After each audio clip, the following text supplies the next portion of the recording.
Blog Talk Radio. Franchise interviews from Easton, Pennsylvania to Sydney, Australia. You're listening to Franchise Interviews. Franchise Interviews. Welcome to Franchise Interviews. Franchise Interviews has been giving an up-close, behind-the-scenes look at franchising and entrepreneurship. Listen to interviews with franchisers, franchisees, franchise authors, franchise experts, and attorneys. And now, welcome your host, Marty McDermott, and Franchise Interviews.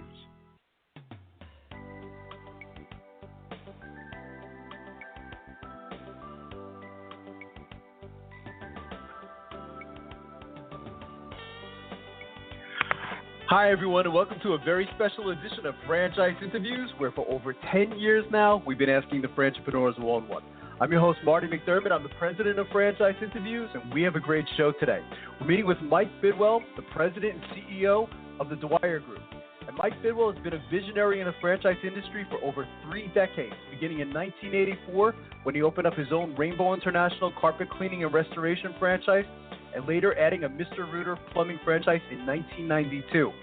Fast forward to January of 2014, where Mike has not only been the president for 7 years, he's now the CEO of the Dwyer Group, the holding company for 17 franchise brands with more than 2,800 franchises in 9 different countries. And we're going to talk to Mike about that in just a moment on Franchise Interviews. So stick around because we have a great show.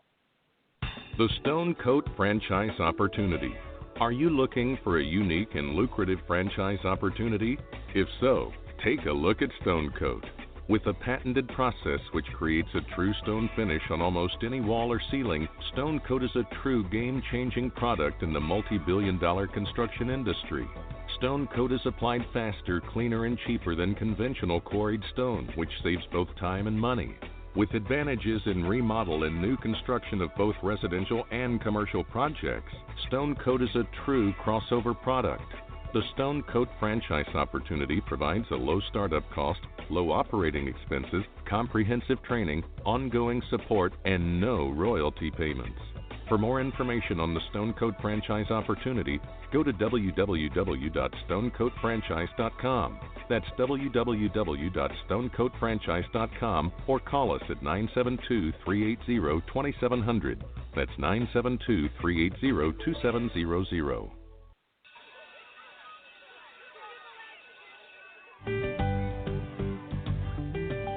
Franchise Teacher. Would you like to know how to franchise your concept or grow your franchise business? Meet the experts at Franchise Teacher. The goal of Franchise Teacher is to teach, coach, consult, and advise. The team of experts at Franchise Teacher will evaluate your business model and present you with a winning business strategy. Franchise Teacher will help you decide whether or not your concept works and if it's franchisable. Franchise Teacher is proud to have over 30 years of experience in franchising as both franchisees and franchisors. Franchise Teacher are developers of over a dozen franchise systems, which include brick and mortar as well as home-based concepts of nearly 3,000 combined franchise locations. Whether you need to add more units or get more customers, Franchise Teacher can help. We will teach. Franchise Teacher will help you learn our proven system. Coach. Franchise Teacher will help you provide a game plan to succeed. Consult. Franchise Teacher will make sure you stay on track. And advise. Franchise Teacher will help you learn from our over 30 years of experience in franchising as both franchisees and franchisors. Take advantage of our free, no-obligation phone consultation. Simply go to franchiseteacher.com or call us at 561-385-3032. That's franchiseteacher.com or call us at 561-385-3032. Hi, this is Connie McDermott, Administrative Assistant for Franchise Interviews, LLC, and you're listening to Franchise Interviews. Franchise Interviews from Easton, Pennsylvania to Sydney, Australia. You're listening to Franchise Interviews. Franchise Interviews.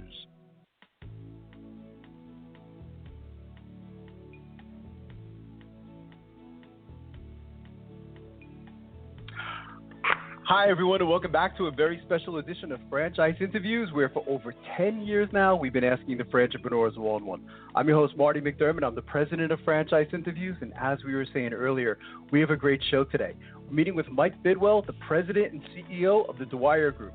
And Mike Bidwell has been a visionary in the franchise industry for over 3 decades, beginning in 1984 when he opened up his own Rainbow International carpet cleaning and restoration franchise, and later adding a Mr. Rooter plumbing franchise in 1992.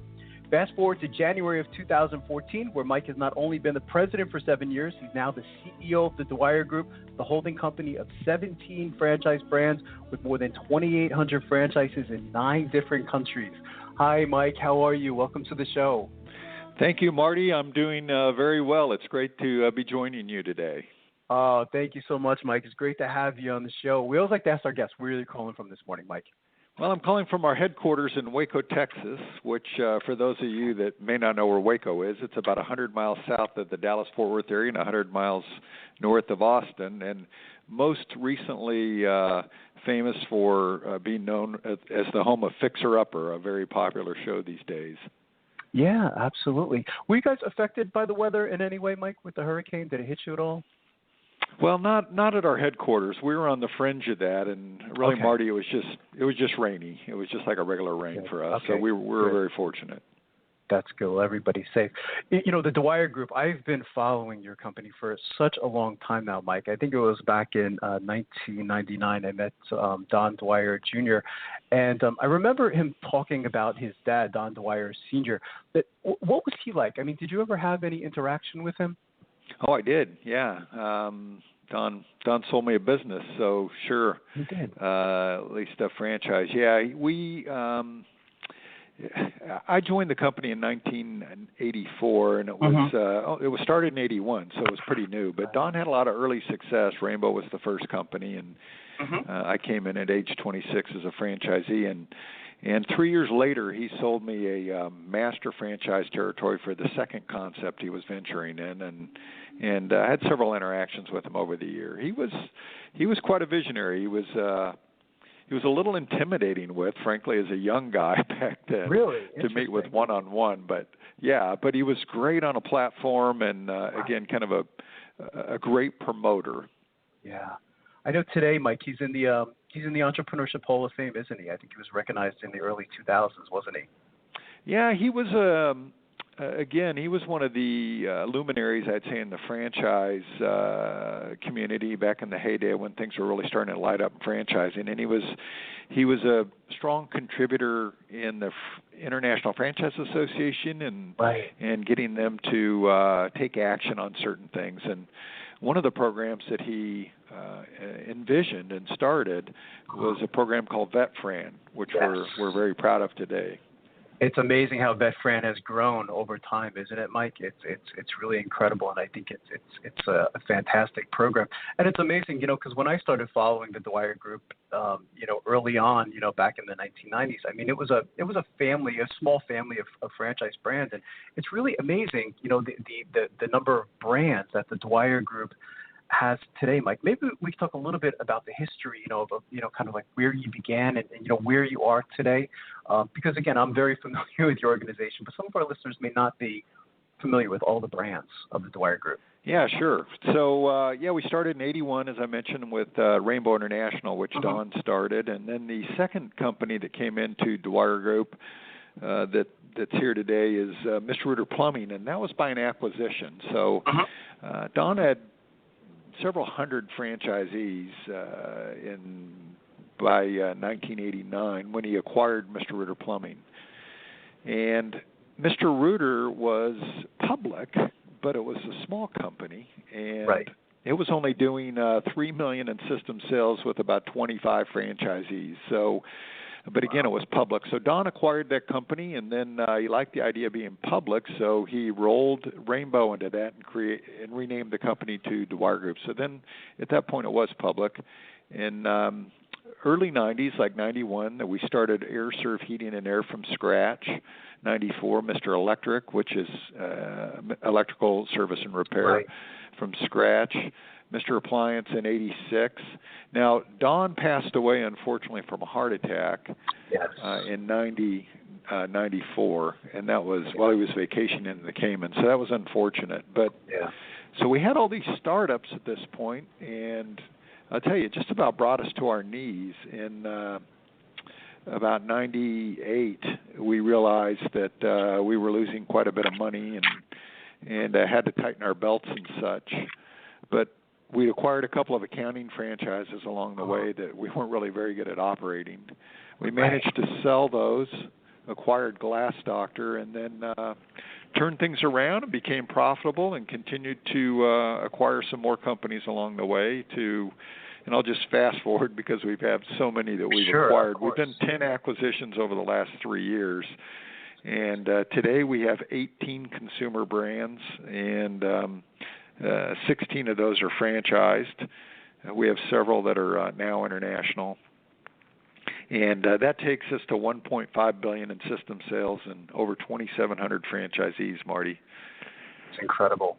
It's an amazing story, and especially for you, Mike. I mean, you have this appreciation because you were there in the beginning, weren't you?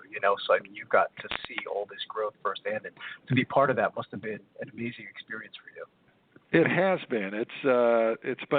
It's been amazing. I've been very fortunate. It was great to actually know Don, and then to be a part of helping to sustain the business, and we've kind of had to make a lot of adjustments along the way. First, for a while there, as I mentioned, just to stay in business and survive. So we had some struggles, but then also to navigate the amazing growth that we've had, and we've had to kind of transform the business over the years to run it differently. Because as you get bigger and as you reach out to these international markets, for example, you can't do things the same way always. Of course, right. What I liked about your background, Mike, of course, is that you were a franchisee.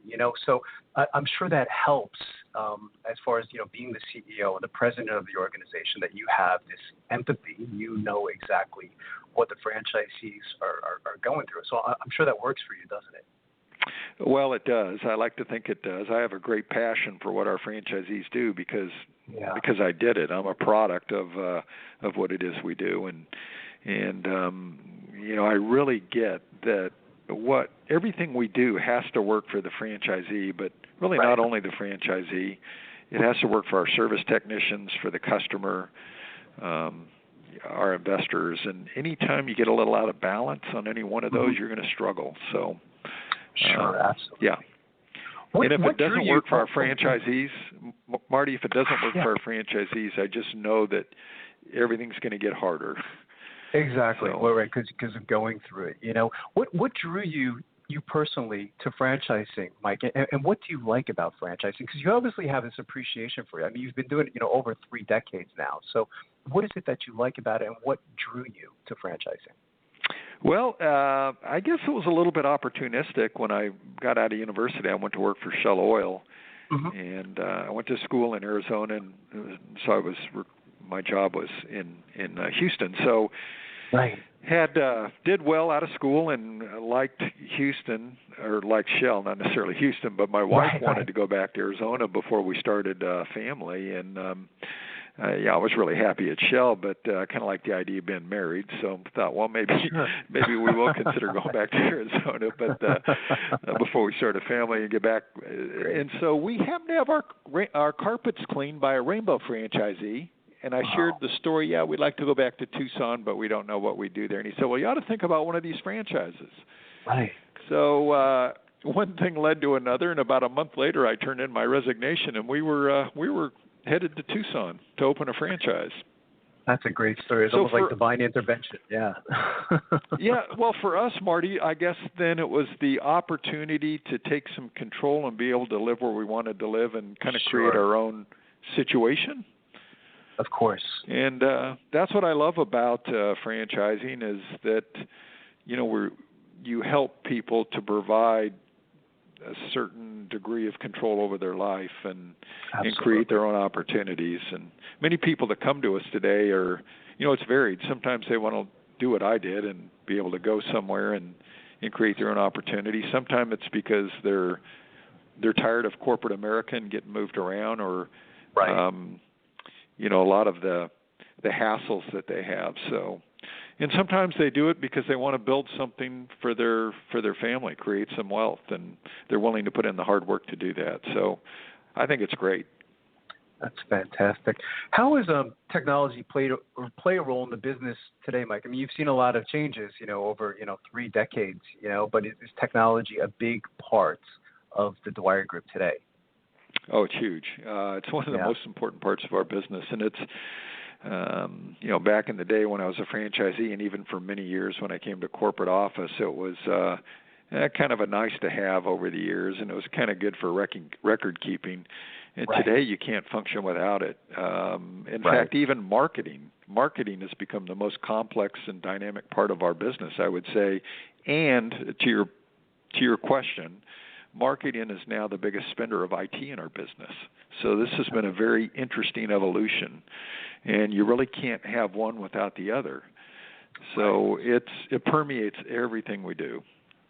Which is the benefit of getting into franchising as well, isn't it, Mike? Is that, of course, the Dwyer Group has a very sophisticated system, and of course there's always people out there that say, you know what, I can do this myself. I can clean carpets myself and start a Tony's carpet cleaning business or whatever it may be. But, your systems today are very sophisticated, aren't they?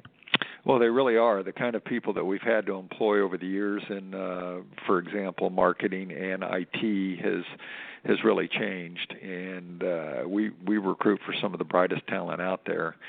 And I don't know how you do it without being connected to something today, because, again, how would you know how to do all this sophisticated marketing, which, again, is very dynamic. What you do today may not work next year, and it often doesn't. So you've really got to stay on top of it. And for us, it takes a whole team of people. We have 50 people in our marketing department today. Wow, that's amazing. It's amazing how the company has grown, and again, I have this appreciation in following your company for such a long time now. To see where you are today is really, truly amazing.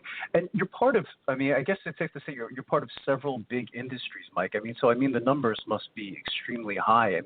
Just focusing on carpet cleaning and restoration business alone, that's a pretty big industry in itself, isn't it? In addition to all the other brands that you have, you're part of several big industries, I guess it's safe to say, aren't you?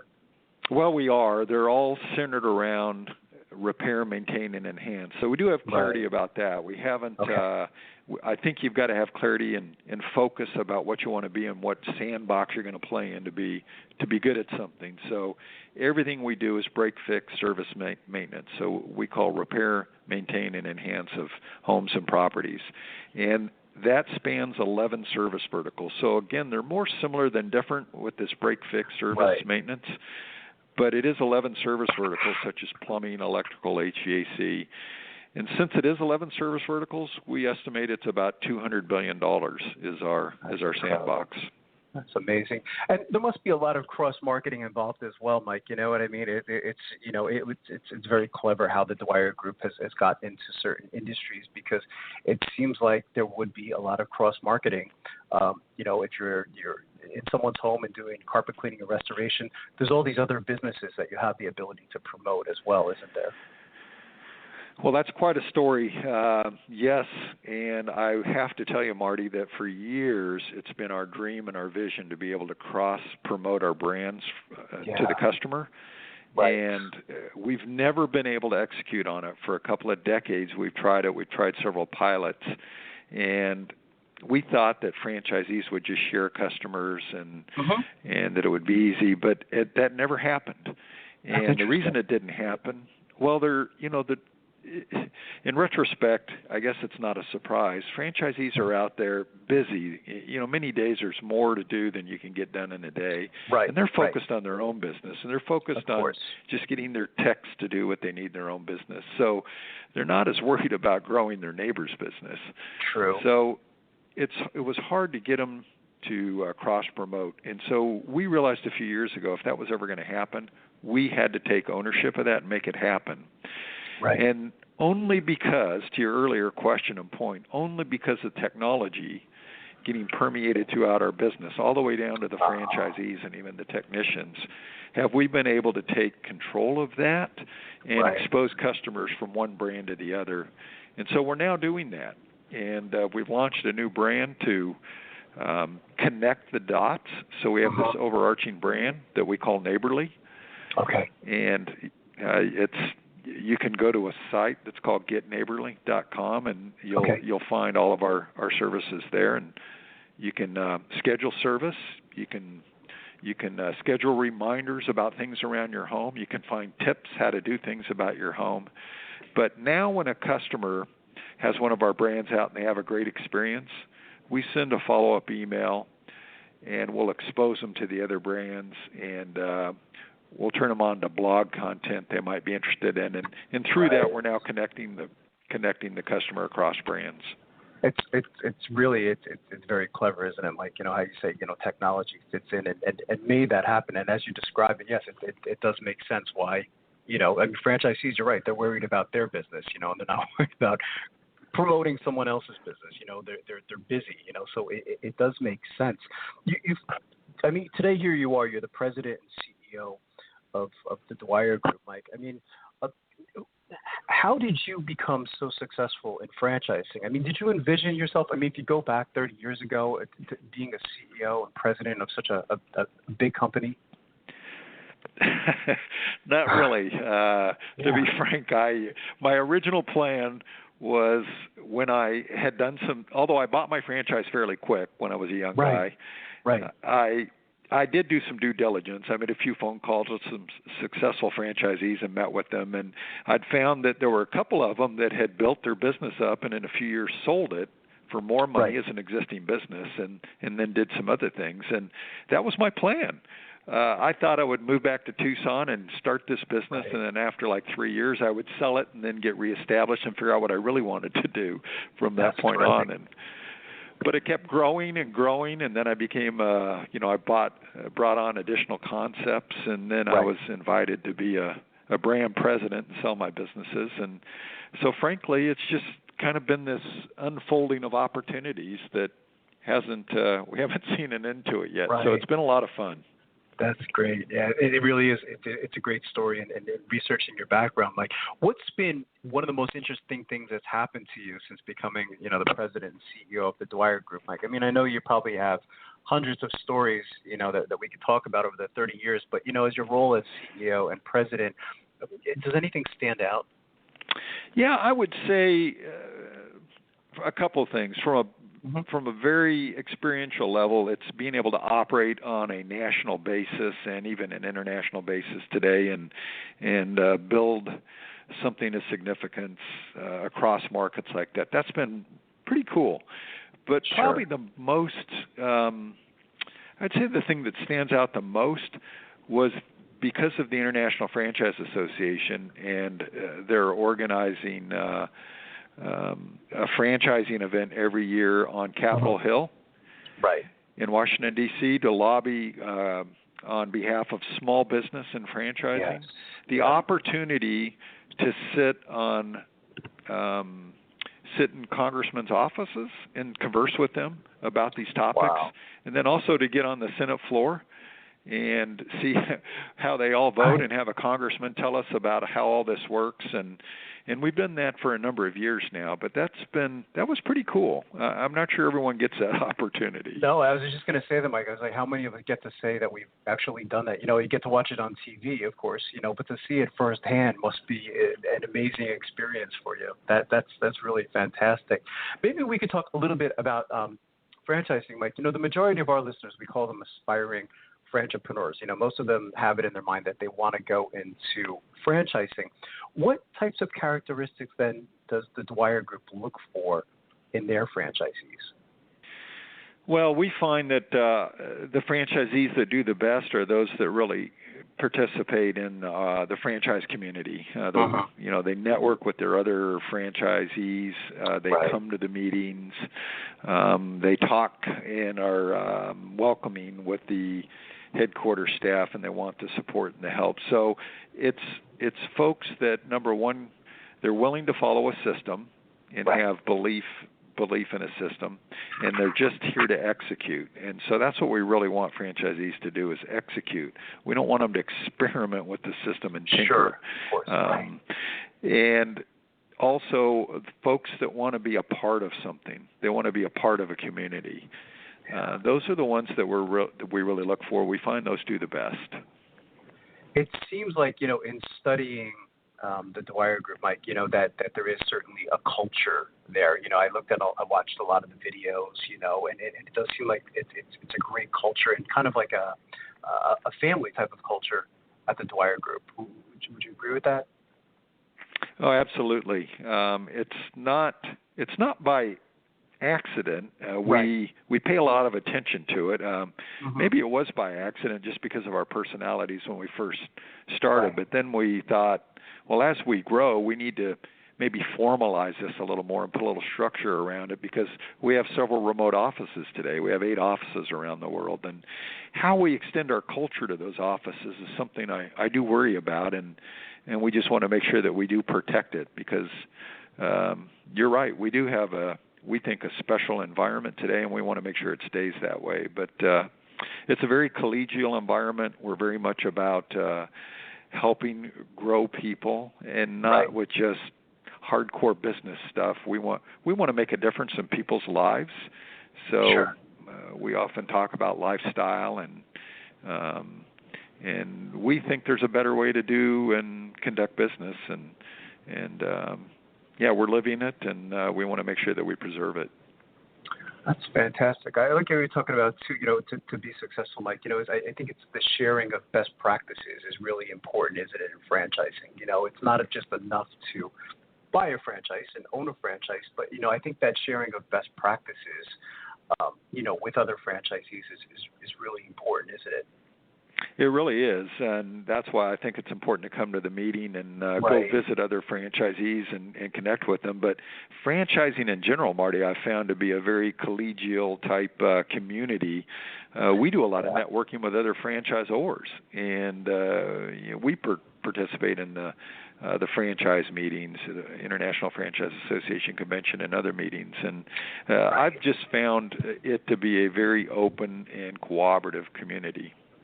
What is the training like, Mike? I mean, for any of the brands, I imagine, once you decide you like them, they like you, and, they do come aboard as a franchisee. Do they typically come out to the headquarters in Texas? Is that how it works? Well, they do. We want to meet every franchisee actually before they come in to the business face-to-face, certainly, and they should want to meet us. But when they get here, training starts it could be at several of our campuses now, depending on the brand, but it is anywhere from 1 to 3 weeks for initial training. And what makes some longer is we do some technical or operational training with some of the brands, such as Rainbow, the restoration. And then some of the other brands we don't, like Mr. Rooter Plumbing. We're not teaching people how to be a plumber. We're teaching them about business concepts and our system.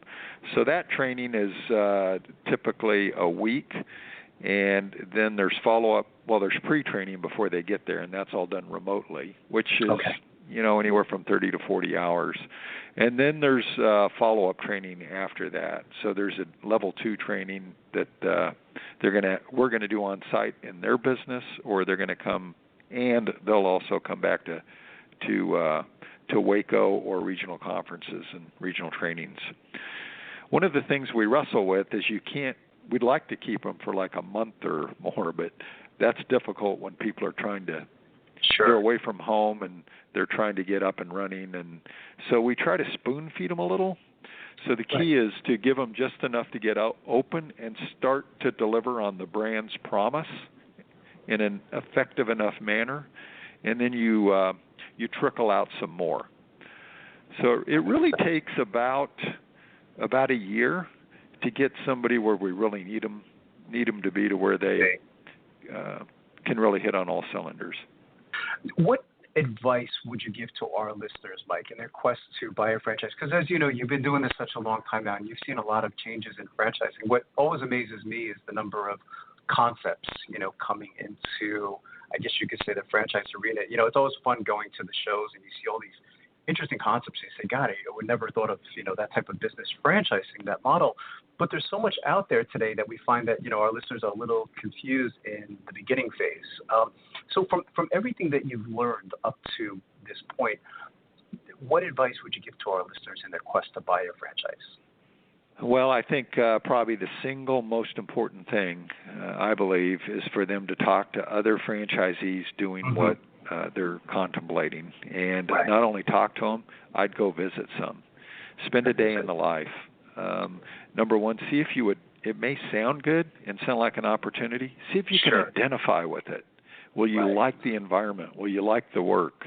And then, again, getting face-to-face with people that are doing it and asking them, would you do this again? Are you happy you did it? That really is, the proof's in the pudding there. Sure, so you're going to hear whether they're happy with their franchise or they like the concept, they like the industry. So that would be I think the most powerful single thing that somebody could do. That's terrific. The background of your franchisees, Mike, I mean, it sounds like there's a lot of diversity. What were a lot of your franchisees doing before becoming franchisees? I mean, you had that corporate background. Are a lot of your franchisees coming from corporate America? Where are they coming from? Gosh, it's so diverse, Marty. Yeah. It's all over the place. Many of them are corporate America. They're managers of businesses and in corporations that, for whatever reason, they want to try their own thing. Some come up through their current industries, so they could be a manager for another plumbing company, for example, and now they want to venture off and have their own business. And then other are ex-military. We have quite a number of ex-military. So it's really all walks of life. And that diversity adds to the character of a franchise, doesn't it, Mike? As the franchise gets bigger and bigger, it seems like that diversity certainly makes I imagine the franchise stronger, doesn't it? Yeah, it really does. And you really don't know what's inside somebody. Self-employment certainly isn't for everyone. And as much as we'd like to be able to predict success, absolutely, we can't. So you never know who's really got a knack for this, and many times you're surprised. Sometimes you're not sure that this particular person might be wired for this, and boy, then they go out there and just tear it up, and it's which is really, really kind of fun to see. That's terrific. A lot of the literature on you, Mike, that I've read about you, it describes you as a visionary. Where do you see the Dwyer Group maybe 3 to 5 years down the road, if you can look into a crystal ball? Well, I see our neighborly platform really taking off and taking advantage of changing consumer preferences and how they shop and select products and services. And I think with what we're doing with aggregating these different service verticals in a single destination where they can find trusted, vetted service providers is really going to pay dividends for us and our franchisees. So we hope to create and expect to create a household name in North America with that brand, and we'll be today we're $1.5 billion in system sales, and in about 3 more years, probably a little potentially less, we'll be at $2 billion, driving to $2 billion. So we expect to be an 800-pound gorilla in the services space, frankly. Of course. That's fantastic. What's the best way for our listeners to get more information on the Dwyer Group and on all the brands, as a franchise opportunity, of course, Mike, and even the services itself? Are there any websites that you'd like them to take a look at? Well, certainly they can go to dwyergroup.com and then you can link out to our various brands there. I would also encourage folks to go to getneighborly.com. And as a consumer, you may want to peruse that site, and I'm sure if you're a homeowner, you're going to be very interested in what's there. And if you like what you see, you can even set up a login and user ID. But you could also find some of our service providers there. So those are a couple of good avenues. That's terrific. Well, I have to say, it was a privilege to finally have the chance to talk to you, Mike. I've been familiar with your name for quite some time now, so to be able to speak to you today has really been a privilege for me. And I'd already like to invite you back, the next year or so as you continue to grow, because I think the Dwyer Group is really an amazing franchise. That sounds great, Marty. I appreciate your time. It's always fun to talk about the business and franchising. Have a great day. Thank you so much, Mike. You too. It was nice talking to you, Mike. We'll be right back with more franchise interviews.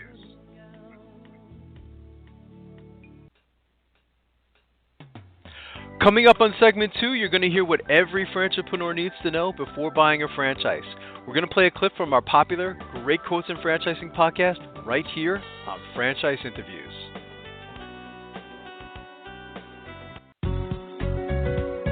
Are you looking for a franchise that delivers? Businesses will always need shipping, and for more than 25 years, loyal customers have depended on Unishippers for reliable savings and exceptional customer service. Unishippers is focused on just one thing: helping small and medium-sized businesses save time and money on all their shipping needs. And as the largest reseller of complete shipping services in the country, we have the buying power to ensure that we succeed. The Unishippers franchise offers low startup costs, no equipment or real estate required because they're not retail, residual income, and a quality of life and work-life balance.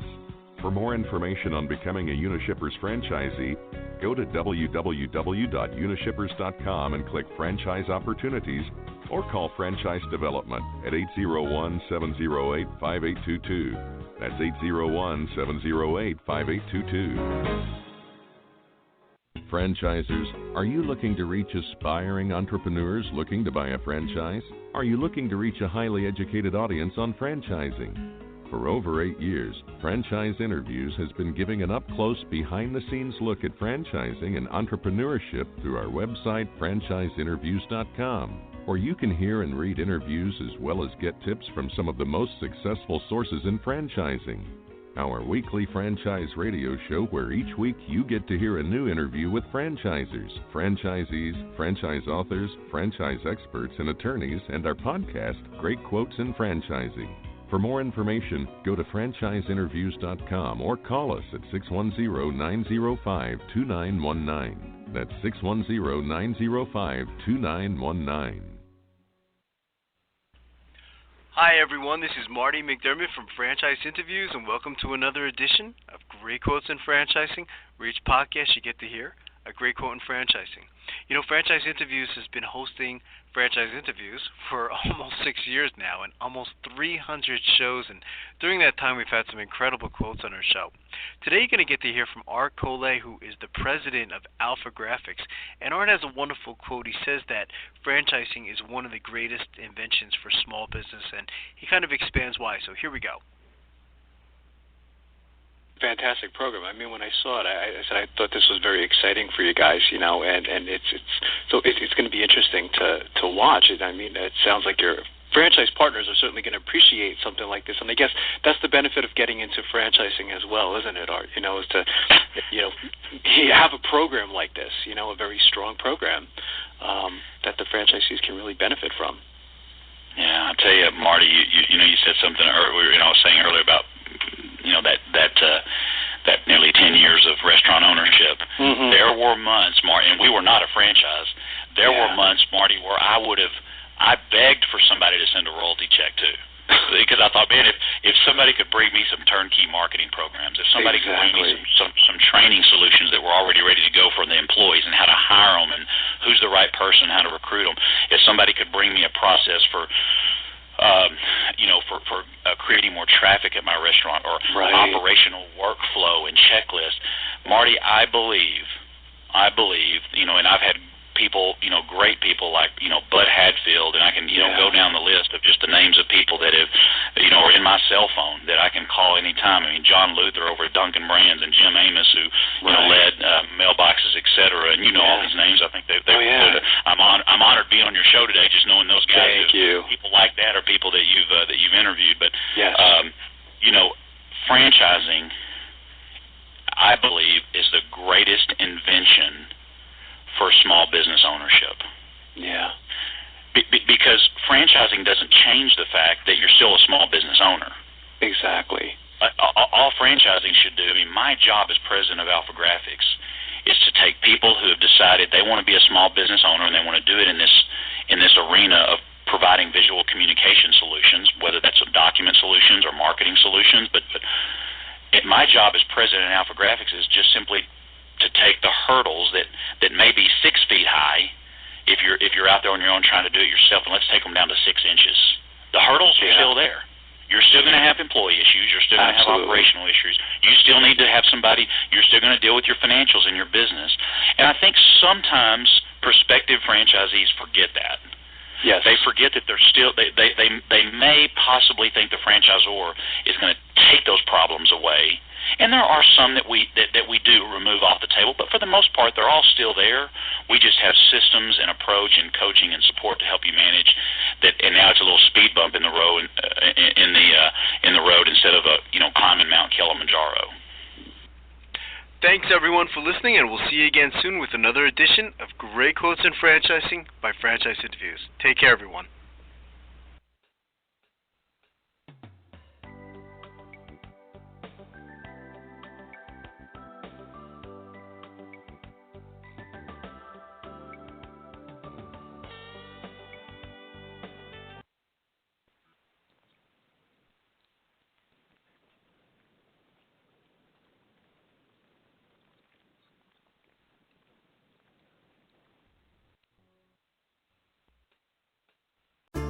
What better place to learn nursing than at one of the top teaching hospitals in the country?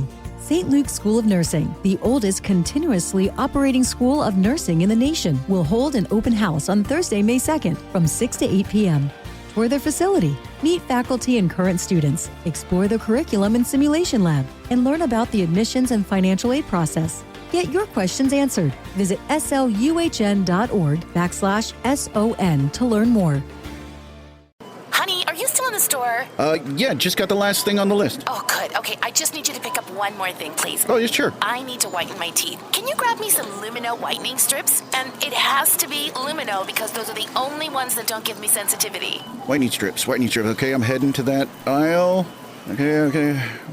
Wait, I'm here. I'm not seeing Lumino. Look for the aqua blue box with gold letters.